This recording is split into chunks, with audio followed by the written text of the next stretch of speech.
दोस्तों जैसा कि आप देख रहे हैं, यह जो नया घर बनाया जा रहा है, यहाँ पर पहले से ही ब्रिक वर्क कर दिया गया है और बाद में पिलर यानी कि कॉलम की ढलाई की जाएगी। तो दोस्तों इस वीडियो में मैं आपको यह बताने वाला हूँ, अगर आप पहले ही दीवार बनवाते हैं और बाद में कॉलम की ढलाई करते हैं तो आपको किन किन बातों का खास ध्यान रखना चाहिए। दोस्तों मैं आपसे प्रॉमिस करता हूँ कि इस वीडियो को देखने के बाद अगर आप मेरी इन बातों पर ध्यान देंगे तो आपके घर की लाइफ दुगनी हो जाएगी। मतलब दोस्तों अगर आप मेरी इन सभी बातों का ध्यान रखेंगे तो आपका घर बहुत ही मजबूत बनेगा। बस आपके 3 से 4 मिनट लूंगा, तो बने रहिए वीडियो के एंड तक। दोस्तों अगर आप मेरे चैनल पर नए हैं तो प्लीज चैनल को सब्सक्राइब और वीडियो को लाइक कर दीजिए। और दोस्तों आपको वीडियो कैसी लगी प्लीज कमेंट में जरूर बताइएगा। तो चलिए दोस्तों अब चलते हैं हमारे मेन टॉपिक की तरफ। दोस्तों सबसे पहले आपको ब्रिक वर्क करने से भी पहले आपको ब्रिक की अच्छे से तराई करनी चाहिए। मतलब दोस्तों आपको अच्छी तरह से ब्रिक को तराई करनी है, कम से कम 5 से 6 दिनों तक। उसके बाद ही दोस्तों आपको ब्रिक वर्क करना है। और उसके बाद जब आप बाद में यहाँ पर जैसे आप देख पा रहे हो कॉलम की ढलाई करनी है, तो इस ब्रिक को भी वापस आपको अच्छी तरह से तराई करनी होगी ताकि यह ब्रिक अच्छी तरह से पानी को सोख ले, यानी कि वाटर को ऑब्जर्व कर ले। वह इसलिए ताकि सीमेंट सैलरी या सीमेंट का पानी या फिर आप बोल सकते हैं मसाले का पानी उसको ऑब्जर्व न करे। देसी भाषा में बात करें तो दीवार अच्छे से तराई होने के बाद आपके सीमेंट का पानी सोखेगी नहीं।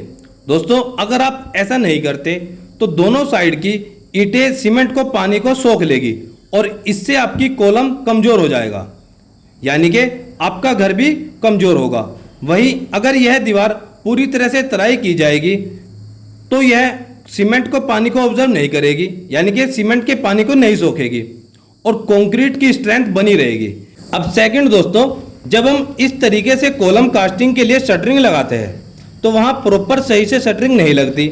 आप कितना भी सपोर्ट दे दीजिए फिर भी शटरिंग फूल जाती है या फिर अपनी जगह से हट जाती है और फिर कुछ इस तरह से आपको कॉलम को झाड़ना पड़ता है, जो कि बिल्कुल गलत है।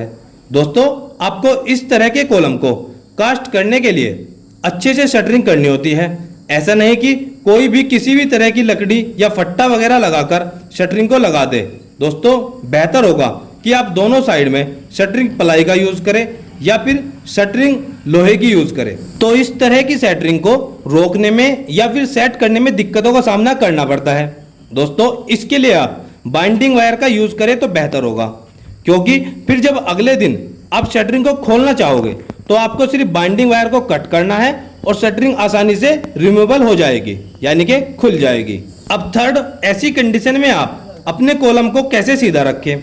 पहले तो दोस्तों आपको ब्रिक वर्क करते समय ही अपने दोनों साइड के ब्रिक वर्क को साउल में बिल्कुल सीधे रखने होंगे। दूसरा, जब आप कॉलम की कास्टिंग करें तो आपको आपके वर्टिकल जो कॉलम बार्स होते हैं उनको साउल में सीधे रखने होंगे ताकि कॉलम पर आने वाला लोड नीचे बीम या फाउंडेशन पर आसानी से ट्रांसफर हो सके। और दोस्तों जैसा कि आप फोटो में देख पा रहे हैं, आपका कॉलम ऐसे टेढ़ा मेढ़ा तो बिल्कुल न हो। अगर आपका कॉलम ऐसे होगा तो वह लोड को ट्रांसफर प्रॉपर नहीं कर पाएगा। तो दोस्तों इस बात का भी आपको विशेष रूप से ध्यान रखना होगा। अब चौथा पॉइंट आता है कॉलम की ढलाई कैसे करें। दोस्तों जैसा आप देख पा रहे हो, इस तरह की शटरिंग में आप 3 से 4 बार में एक कॉलम को कंप्लीट करेंगे। मतलब कॉलम में 2 से 3 जॉइंट पहले ही आ गए। अगर किसी एक जॉइंट पर भी अच्छे से पकड़ नहीं बन पाई तो आपका कॉलम तो कमजोर हो जाएगा। इसलिए कोशिश यह कीजिए कि आप कम से कम जॉइंट में एक कॉलम को कंप्लीट कर सके। ऐसा भी नहीं है कि आप एक ही साथ में पूरा 9 या 10 फीट का कॉलम कास्ट कर देंगे।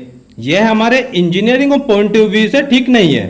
आप 5 फीट में एक बार भरिए और 5 फीट का ही दूसरी बार भरिए। आपके कॉलम में सिर्फ एक जॉइंट आएगा और गलती होने के बहुत कम चांसेस होंगे। अब 5वां पॉइंट आता है दोस्तों वाइब्रेटर। दोस्तों ऐसी कंडीशन में अक्सर कर लोग वाइब्रेटर को अवॉइड करते हैं, जो कि देखा जाए तो बहुत ही गलत है, क्योंकि इसमें सबसे मेन रोल होता है आपकी शटरिंग का। तो दोस्तों जैसा कि मैंने आपको पहले ही बताया था, शटरिंग या तो प्लाई की लगानी है या फिर लोहे की, और शटरिंग को बाइंडिंग वायर से अच्छी तरह से सेट करना है, जिससे शटरिंग खुलेगा नहीं। तो फिर आप आसानी से चाहे हल्का ही सही पर वाइब्रेटर का यूज जरूर करें। जो कि कॉलम की मजबूती के लिए बहुत ही ज्यादा जरूरी है। तो दोस्तों इस बात का भी आप विशेष रूप से ध्यान रखें। अब दोस्तों यह तो हुई जब आप पहले दीवार और बाद में कॉलम की कास्टिंग कर रहे हैं तो ध्यान रखने वाली कुछ जरूरी बातें। दोस्तों मैं आपको सजेस्ट करूंगा एज ए सिविल इंजीनियर कि आप पहले कॉलम को कास्ट कीजिए, उसके बाद आप कॉलम में अच्छी तरह से हैकिंग कीजिए और फिर बाद में आप सभी दीवारों को उठाइए।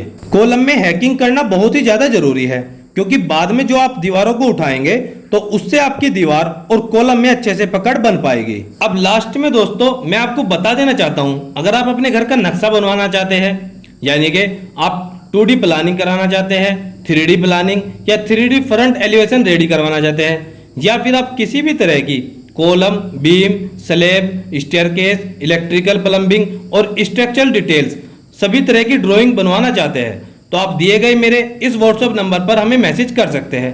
बस आपको अपना प्लॉट साइज लिखकर हमें मैसेज करना है तो आपको बता दिया जाएगा कि इसमें आपका कितना खर्च आएगा। आई होप दोस्तों आपको वीडियो अच्छी लगी होगी। अगर आपको वीडियो अच्छी लगी तो प्लीज लाइक और चैनल को सब्सक्राइब और दोस्तों कमेंट सेक्शन में जरूर बताइएगा कि आपको वीडियो कैसी लगी।